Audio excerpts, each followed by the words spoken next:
I've heard such terrific things today, really positive feedback. I've learned a lot as well. I've heard many people say this has been one of the best trainings that they've attended, and I'm really very pleased to hear that. The CICD has been recording this, as you know, and will host this video on our webpage, so it'll be accessible for folks to come back to and listen to, especially with the more technical information. I've heard several times today it's all about relationships. So in terms of both communication and relationships, I think one of the goals we had for today is the peer-to-peer dynamics, both learning about the program and the technical pieces of the program, but what is possible. And I think what I take away is you need to dream big and don't give up. So I wanted to ask Fern and Shane, what did you take away from this, and what are you going to be doing next steps, both in your community, but for your larger organizations? And Fern, I know you're with the National Native CDFI Network, so how are you going to take this out and share it with your group? Thanks, Patrice. So I'm actually sitting in for Tanya Fiddler. She had a death in the family, and she shared some notes with me that she wanted to say today. So I, apologize if I'm reading too much, but I wanted to capture everything she had to say because she's got excellent points. So on behalf of the Native CDFI Network, of course, we are pursuing several paths, increasing NMTC activity in Indian country. And the strategies we're looking at is to maximize, of course, sustainable community impacts, generating more NMTC investing in Indian country. Some of the strategies include encouraging CDEs to invest in businesses and community facilities in Indian country, encouraging CDEs to invest in Native CDFIs and Native CDEs, and of course to invest in blind funds that can lend and invest in Indian country for Native-owned small businesses. And also we wanted to make sure we mentioned encouraging Native American banks to become investors as well. Mm-hmm. So those are just a few points, and we can talk about a few more. Very good. Later. Shane, I'm sorry. I heard you might be writing a blog.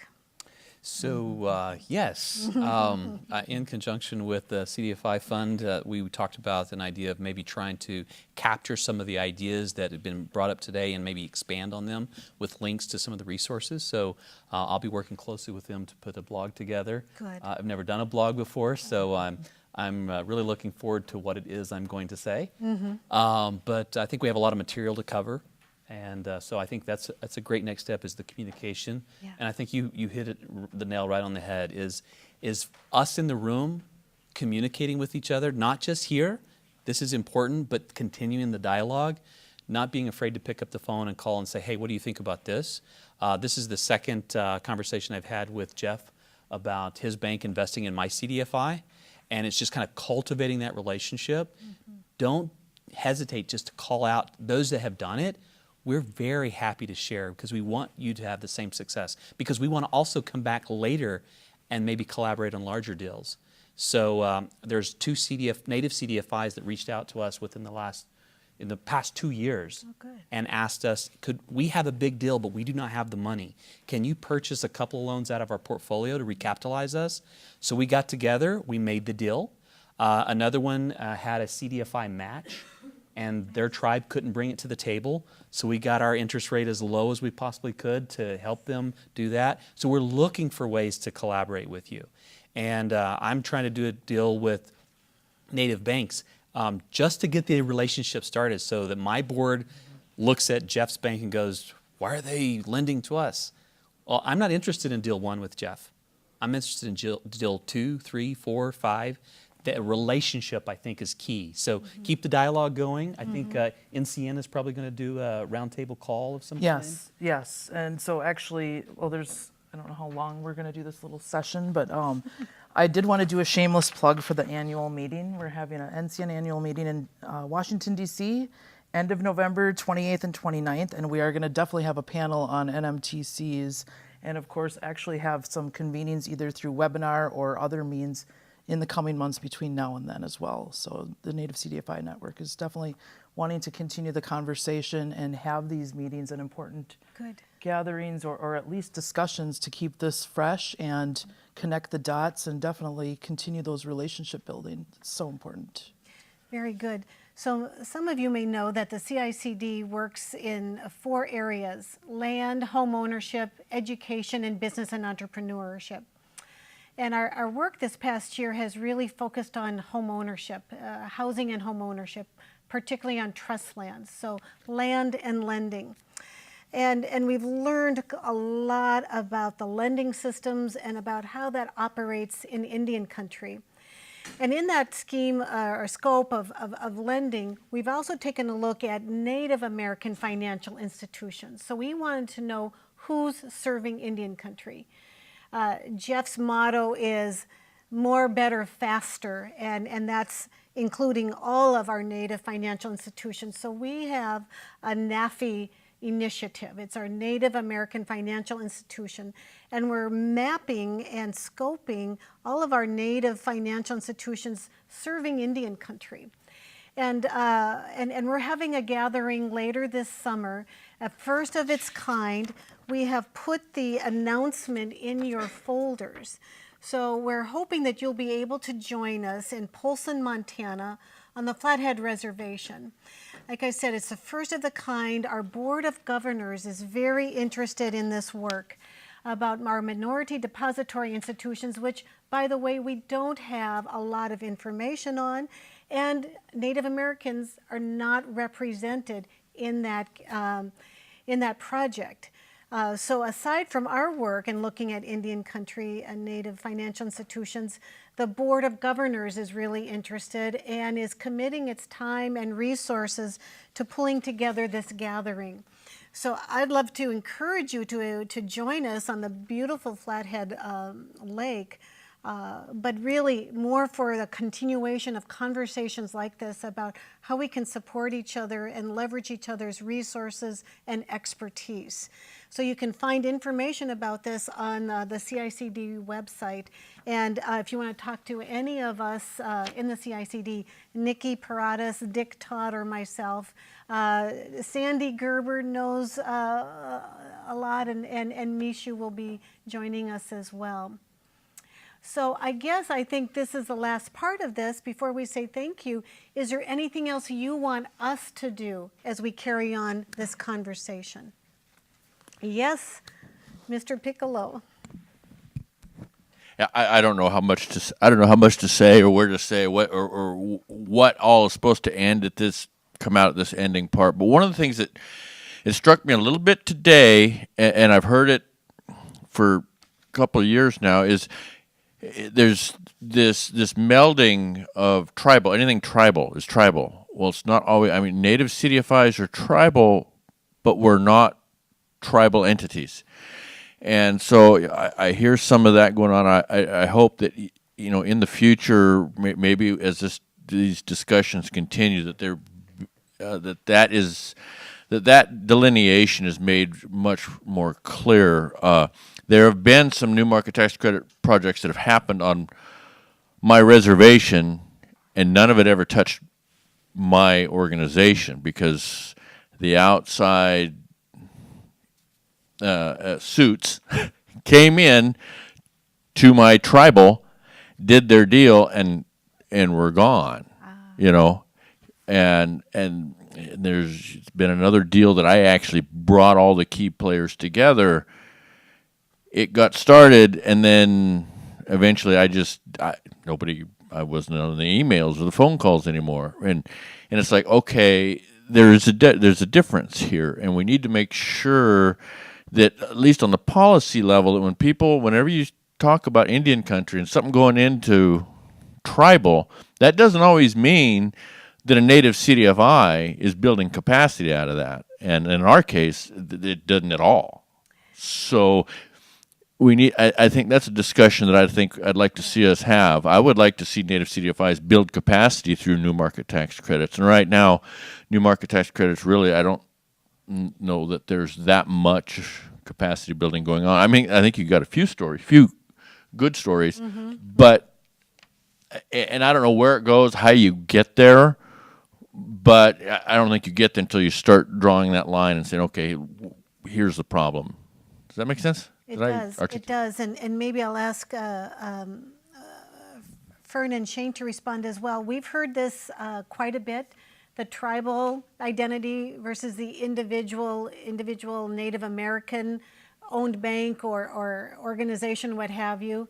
And it does speak to the good resources out there, the good needs, but sometimes there's not a good fit, or there's not a connection between the two. We've seen this in terms of both the banking world as well as the project world, and you know, what's good for the community, good for the tribe, is good for the community, is good, you know, should be good for the larger entities as well. But I think that is something that we wanted to talk about during our NAFI convening. But let me see if Shane, Fern, if you have a thought about that.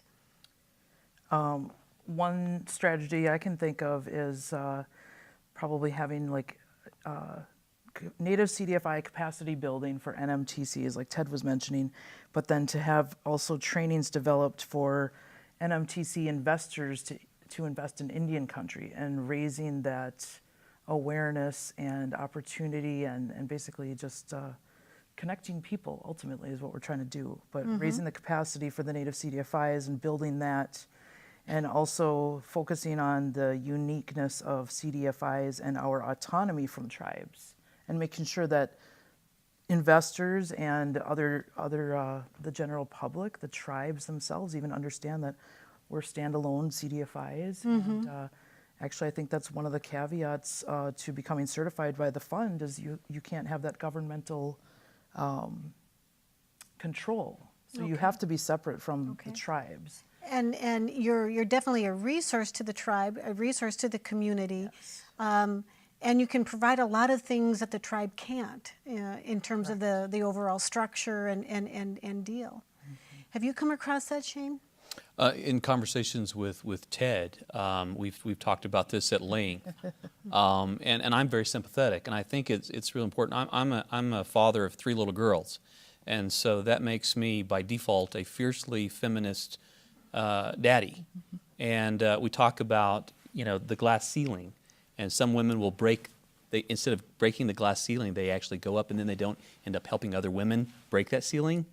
If you've read about that phenomenon. And I think the same thing applies in Indian country. Anytime there's a superstratus culture that shuns the other culture, when we break through, it's important that we reach back and teach and pull up with us the other native CDFIs. So we did the Guaranteed Bond Program. I don't want to be the only one out there. I mean, is it a bragging point? Absolutely. But I want it to be a precedent. And I want other CDFIs to follow suit. So I think it's important that we make sure when we occupy those spaces, reach out and make sure that other native CDFIs are following suit, that they're included in the dialogue, that they learn from the lessons learned files. And I think looking out for one another, we have common history in that it was a struggle to get where we are, but the only way we're going to grow and really grow is empower one another, build each other's capacity, cultivate the relationships. And I don't mean to pick on just Jeff. Tom, I also am coming after your money as well. I think it's just trying to cultivate the community through this dialogue so that we can help one another grow the real community that we're here to focus on. And if I can just add CDFI Fund's perspective, when Mishu reached out to Rosa months and months and months ago about today, it was with you and what you had brought up in mind. And we see this as something that was very important to the CDFI Fund to start that capacity building. Yeah. And our hope with this conversation is, what do we do to take this first step to the second, to the third, to the fourth? You know, that's why we have the ideas about the blog and getting the information out.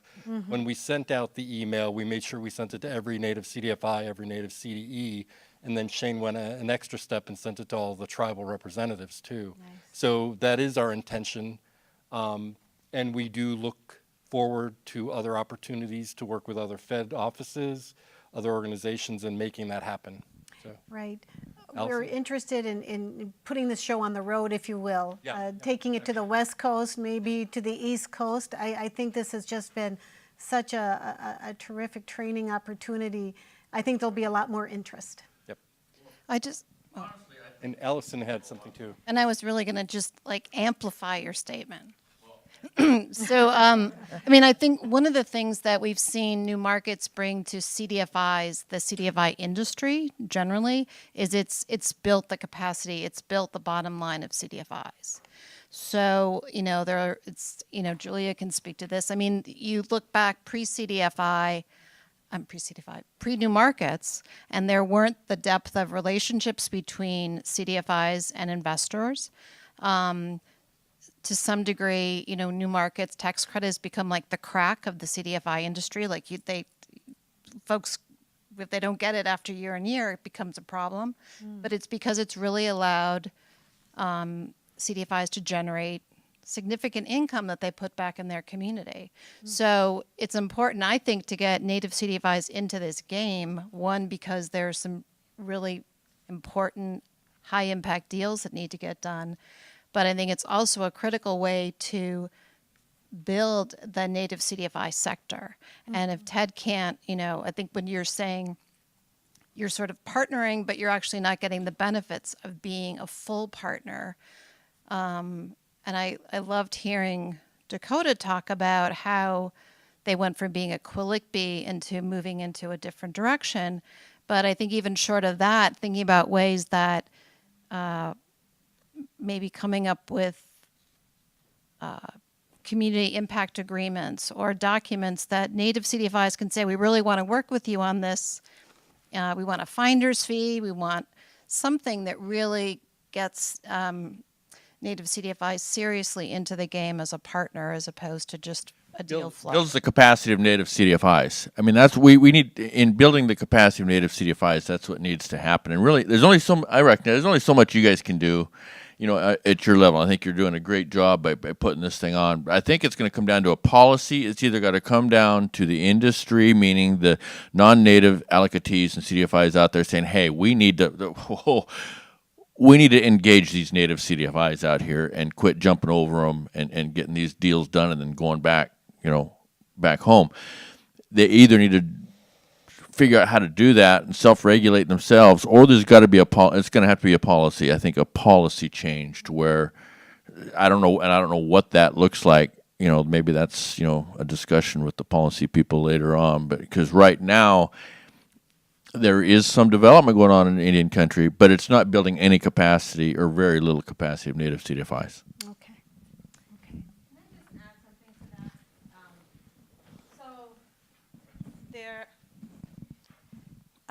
clearly we want to create opportunities, and at the CDFI Fund, our thinking is, how do we create incentives through the application process to encourage these relationships? So the innovative activities to invest in reservations and tribal lands is one such incentive. The other incentive is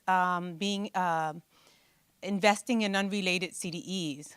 So those are some mechanisms for bringing in other players to learn about new markets and build that capacity.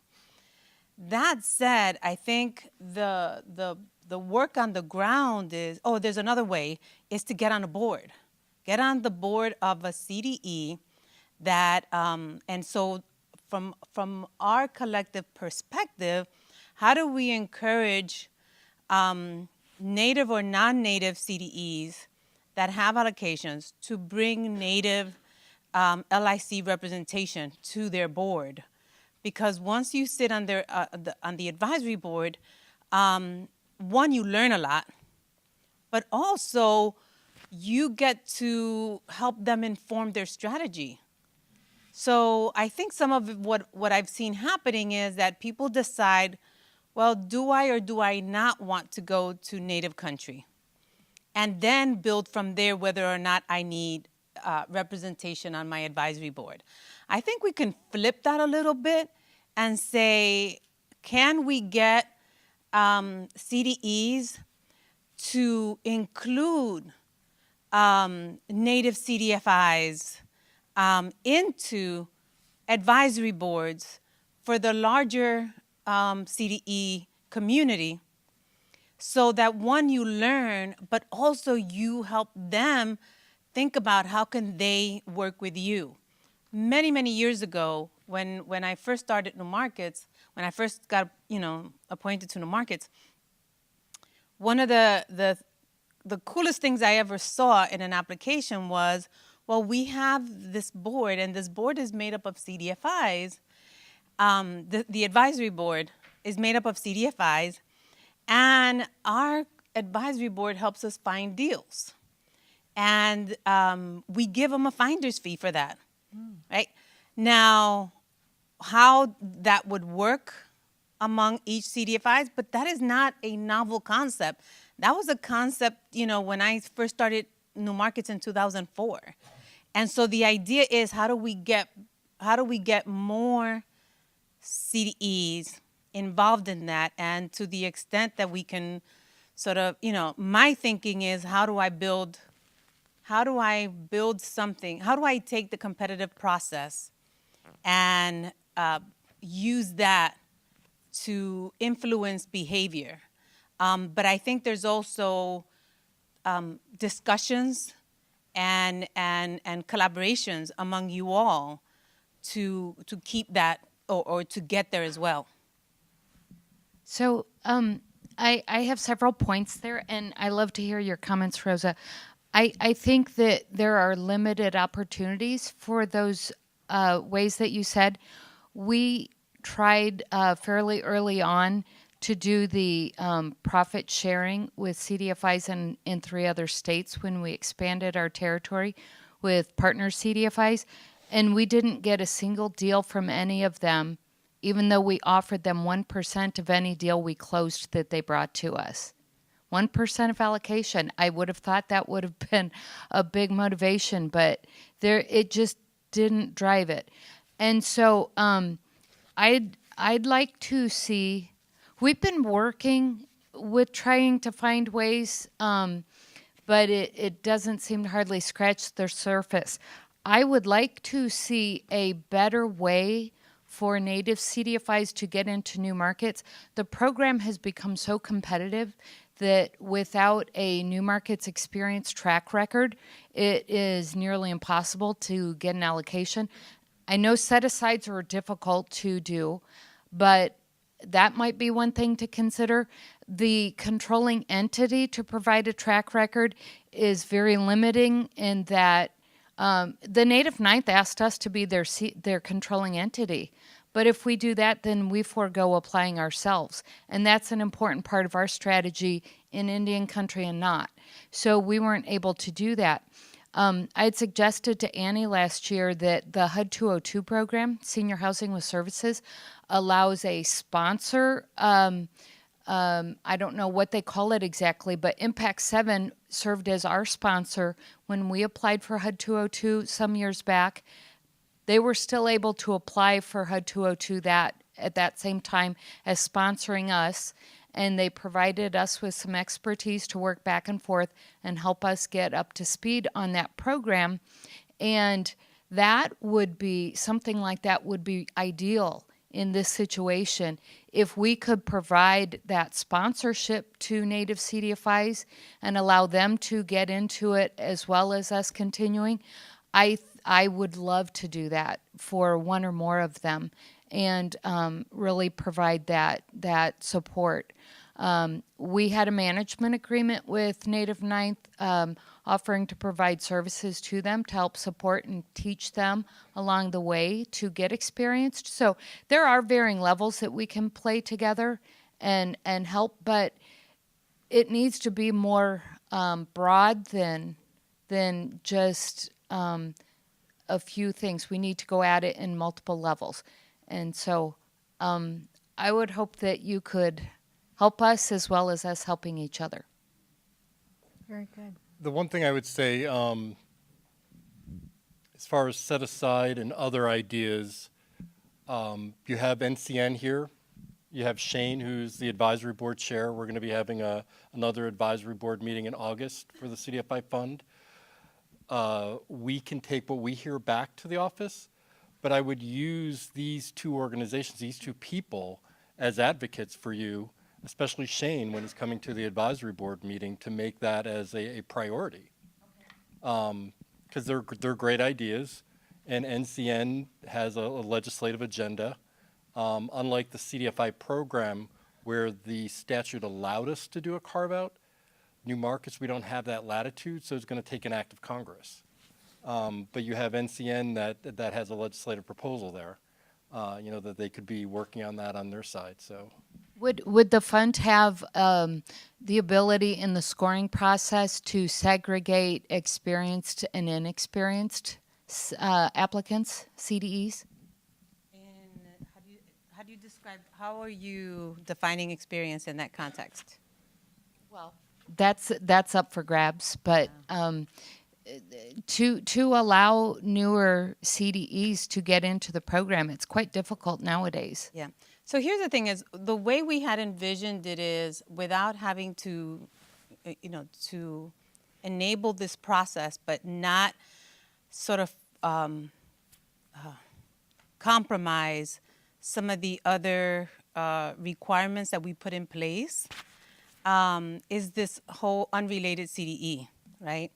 So, and some folks have done that, and so I think the sponsorship issue that you're talking about can happen in that context, but the way you're describing it, the way I am understanding it is that the native CDE would apply at the same time you can apply, so that doesn't prohibit you, but then you can be a sponsoring entity to them to be able to.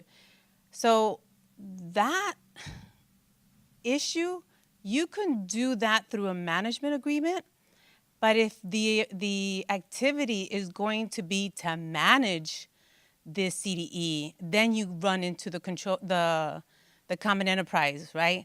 So the issue with the sponsoring it is what services will you be providing to the native CDE that is the CDE and is the CDE the native CDE taking on their activity, doing the work themselves, and how does that differentiate between what you're doing and what they're doing? Because that line between the two could trigger the whole common enterprise. But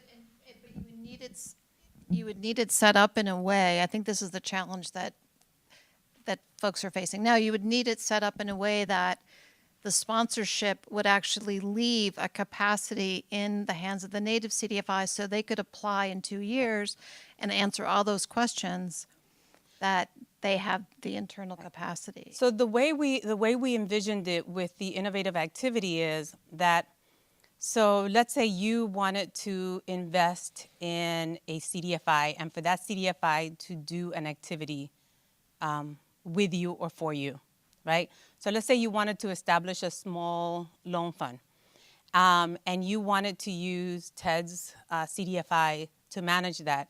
You could, in your application, designate, assuming that TED is a CDE and he has received certification, you can designate TED's organization as investment in an unrelated CDE.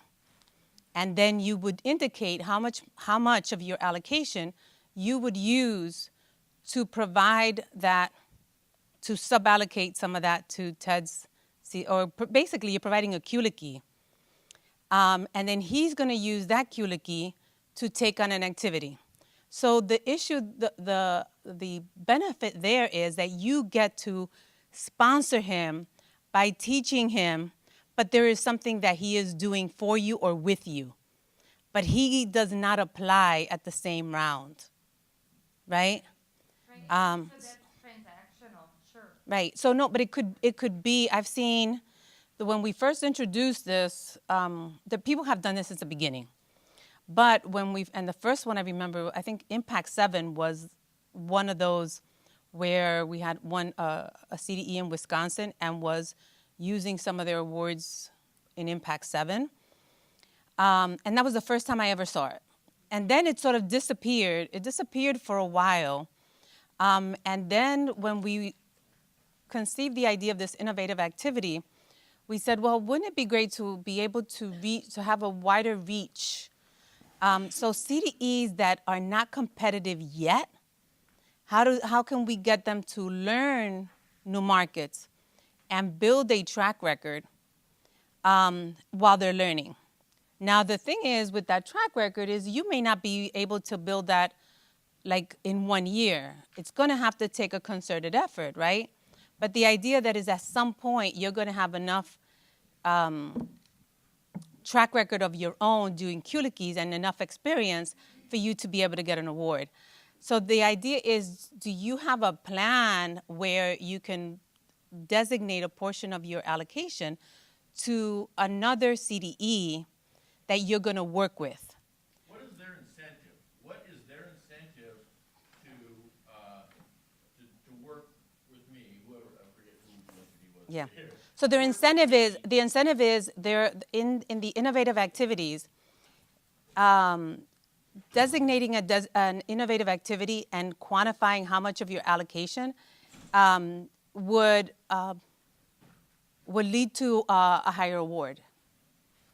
So, but that's a discussion that we got to be having right now. You got about 4 weeks left to have that discussion for somebody to put that in their business plan by June 28th. Well, here's the thing is, we have. It's already in the decision, yeah. So but here's the thing is, we have one more round. So yes, I feel your urgency, and hopefully more. But here's the thing is, to create all of this in the next 4 weeks, we understand that it's very hard to do. But that should not limit you from thinking, what about next year? We have authority for 2019, and hopefully we will continue to have authority. So the idea is, it's not too late because you can plan and think about this and work out what that relationship is going to look like, right? So those are things that can happen. They're not necessarily easy, but this, the thing is, how do you make that work? These are the very discussions that we know need to happen and that need to continue. And when I was talking with Allison and Tanya about what NCN might be able to do after this, these are the kind of conversations that I think could potentially happen on a conference call. So we want this conversation to continue. We know that this is the first step. We know there are a lot of issues that have to be ironed out and brainstormed about and discussed, and we would have to look at certain, could we do this, could we do that? So it's not going to be able to be resolved here. But this is the very kind of conversation that we're hoping that would spawn from today. And we need that, need to find the right forum for this to continue, in addition to us possibly doing another roadshow. But to inform Shane, to inform the CDFI Fund staff, so that we can be thinking, is there anything else we can do within our power? Is there something that we need to go to Congress with? So, Allison? Well, and this is within your power, and this is within your power, and I personally think it's a really elegant solution. But the 10 states that you always identify as the underserved states, because it gives a little bit more oomph than just the innovation points. If you could identify Indian country. It is. No, but as one of the 10? Oh, no, it is in addition to the states. Because Yeah. States change year to year. Right. And Native communities is always, It's state. But I always felt like those 10, which do change every year, folks look at that list because and I wouldn't say take it out of giving extra attention to working in Indian country. But I think if you looked at probably the per capita investment in Indian country, it probably would qualify as underserved. So the more times it appears in the application, the more a CDE is going to look, wow, I could get more points there. I should look at that. Oh, I see your point, and investing in tribal lands, reservations, native areas is an innovative activity. It was new because we introduced that in the 15-16 round.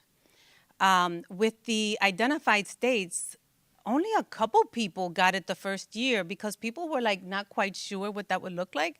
There's the market has a perception of why those states did not get investments, right? Whether because there was no leverage or lack of leverage debt or little leverage debt, or because there was lack of whatever it is that the market perceived as barriers for new markets, that over the years led to those states not being considered. Once we put it in, some people were ready to jump in. The people that jump in are usually the people headquarters in those states. They were because we're ready here. But it took a little while. I think it took like a couple rounds for people to say, oh, wait a minute, I can partner with this entity in Florida. I can partner with this entity in West Virginia. I can partner. Even with that, there are still some states, we have gotten more money into Nevada, but clearly Nevada is still a identified state. The point I'm making is the more people become aware that this is a way, our intent is to call attention to it and to say this is something you could do. But the other way is how can, whatever the perceived barriers are, how can, as an industry, have those discussions so that it's perceived, there is less perception of barriers. There have been perception of barriers in many other states, and different states have dealt with it in different ways. And so the issue is, one of the reasons we wanted to have a conversation, a candid conversations about some of those challenges, is to say, well, they are there, and how can the industry, including the CDFI fund, address those challenges? How can we have dialogue with Andy or Lakota or Joel to get the rest of the new market industry comfortable with this? And by doing that designation in the innovative activity, is we were hoping that the industry would embrace that conversation about, yes, there are challenges, but there are ways to overcome those challenges. Because no matter how much designation you put, if people perceive a challenge, they're not going to jump in, right? And so the idea is, let's incentivize them, but let's also arm them with some strategies for overcoming those challenges, or even if they're perceived or actual, right? So the innovative challenges is not part of the scored section anymore, so there really isn't a motivating factor there. In the score? It's like a thumbs up. Yeah.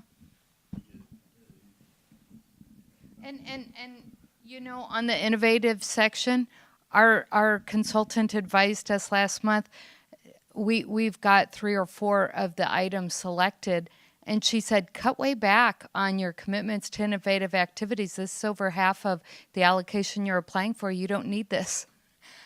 We're doing several of them already anyway, and it isn't motivating for us. And I'm not saying it isn't for other people, but an unscored section that we're trying to do anyway, that's not going to get us there. Yeah. So, not to be critical, but we need something more. Mm-hmm. Ted, I want to say I appreciate the question sincerely, because this is the real conversation that we need to be having. We saw today as a start in the public space working with the Minneapolis Fed to begin this dialogue. And it's something that it's not just with the CDFI fund, but again, we need to be talking to NCN. We need to be thinking about, are there legislative fixes? We need to be thinking about things that came up today, like educating Native American banks, getting their education, their awareness up there. There's many, many facets to this. And I wish we could resolve them all here today. But we're not. But I appreciate the question, because this got real. This is the conversation that we need to be having about what do we need to be doing, all of us, to raise Native CDFIs so that they're competing in a different way than they have in the past. So thank you for that. Shane, you weren't taking notes. He's got it all up here. Yep. So I know we Already in the block. intended to end about 4:30, and it's already 4:50. So I just want to ask the panelists if you had any closing remarks. I just wanted to mention two things that has been brought up at NCN as ideas that would require legislation. Having an annual set aside for Native CDEs, not just for investments in Native communities, but investments through Native controlled CDEs. And the word for that, of course, is the controlled part of that, has the importance on that part. And another one is possibly a supercharged NMTC for investments in Indian country. You know, it's all policy work through legislation, but those are some of the things that we've been talking about at NCN, as that would be a way to, you know, change the game and pave the way, just like I keep looking at that picture. Yeah. But those are a couple of things we're talking about at the Native CDFI network. And another idea, we were just on a policy call earlier this afternoon. This, you know, Federal Reserve meeting space, yesterday, I don't know, I heard some of you didn't realize there was a Yes. OFN Midwest Regional meeting. They do them all over the country. And so maybe taking this show on the road, you know, paired with that, when you've got Native CDFIs at these events, Right. it worked out perfect. But I do know that you know, there were some people here yesterday, and vice versa, that they didn't realize through both events. So that might be another. Okay. Which is a great segue into, I wear a number of different hats, and my assistant executive director serves on the NCN board with Ori, Cindy Logsden. I serve on the OFN board, who was here yesterday.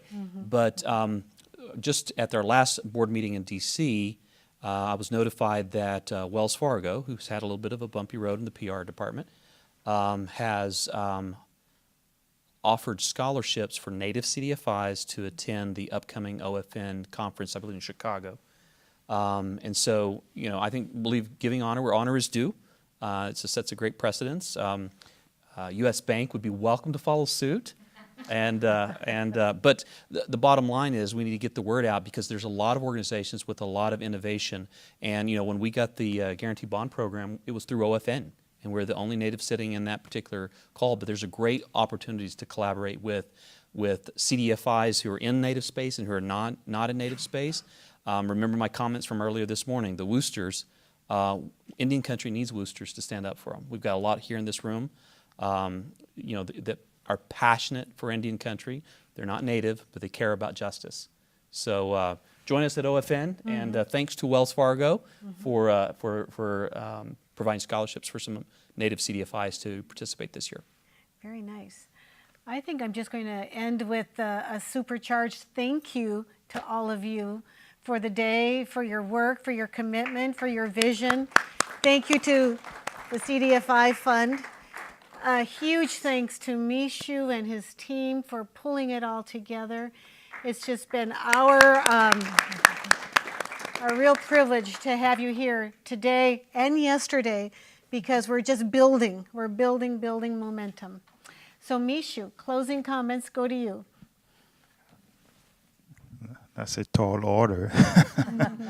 You know, I think this is a passion of all of us, and I do a lot of work with Sandy Gerber. I think she has a lot of knowledge about the Native CDF field. So that's why anytime I go to an event, I'm on the lookout.